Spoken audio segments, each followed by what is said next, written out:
that state, I mean government, is to promote the welfare of the citizens of that state. But Roosevelt was giving the word promote a meaning far better suits the phrase that far better suits provide for.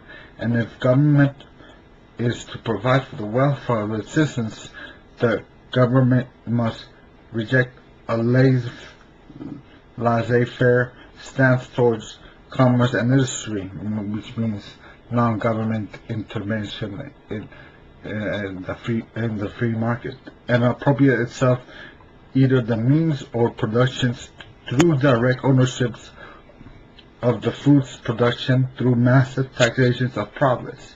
And that is socialism, no matter how you cut the cards. Roosevelt called his philosophy the New Deal and offered it to the people, and the people enthusiastically accepted it. He beat Hoover in 1932 presidential election by a larger margin than by which Hoover beat Smith, and created more seats in the process. In his inaugural address, he put Congress on notice that if he would not act to alleviate the crisis by implementing his program, he would demand that it vote him broad executive power to wage a war against the emergency, as great as the power he would be given if he were in fact invaded by a foreign foe. Roosevelt's brash assertion that he as a president would be granted what he stopped just short of calling dictatorial power in a time of national invasion by a foreign country is questionable at best, but his assertion that he would be within his constitutional rights to request such power is in peacetime was to conservatives dangerous hearsay. It was also necessary because the Democratic Congress had every intention of adopting his whole program wholly. In Roosevelt's first 100 days as president, Congress enacted or created the Agricultural Adjustment Act, giving government the right to decide what crops would be implemented in effort to eliminate surpluses. The National Industrial Recovery Act, the NRA, bringing American industry under direct control of the government. The Tennessee Valley Authority, bringing hydroelectric power to the poorest part of the country. The Homeowners Loan Corporation, the Federal Relief Administration, to distribute money to the states for relief on the unemployed, and the Civilians Conservation Corps to provide for the unemployed youth. Roosevelt's first this is before his term was over. Roosevelt would push Congress to enact bills creating the Social Security system, the Federal Unemployment Insurance, the Securities and Exchange Commission, the Federal Housing Authority, and a host of other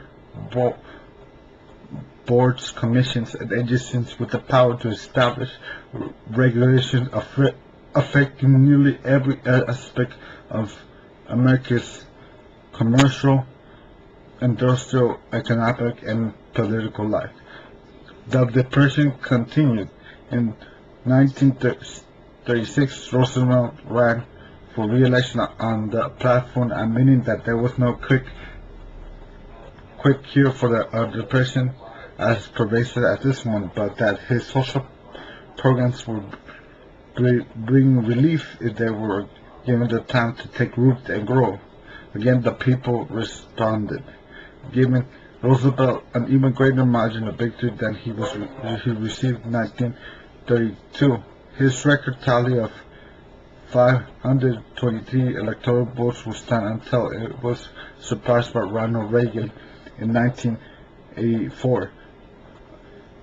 let's see.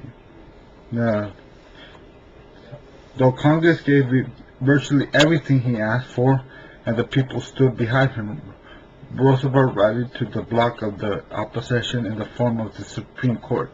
In 1935, it struck down the NIRA and the AAA as unconstitutional, and with his second term mandate so large, Roosevelt felt enough to deal with the court. 6 of the 9 justices were. No, this is get to the part where this feud over the Supreme Court. But anyways, let's see.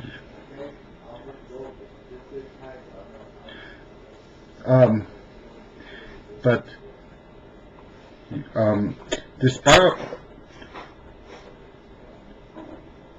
despite all this hurdles, none of Roosevelt's social programs brought to an end the Depression. It ended, as all economics depressions do, by the passage of time, the swing of the economic pendulum.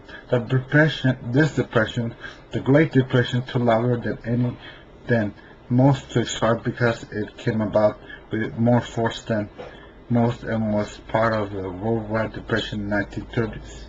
But in the meantime, Franklin D. Roosevelt had fundamentally changed the structure and function of government, and with it the political agenda of liberals and conservatives.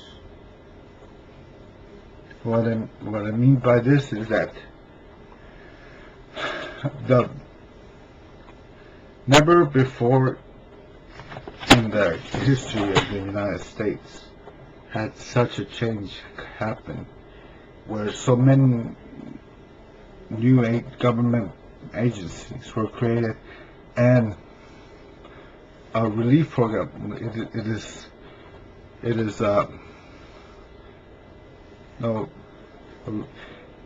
said that America's changed economically since then.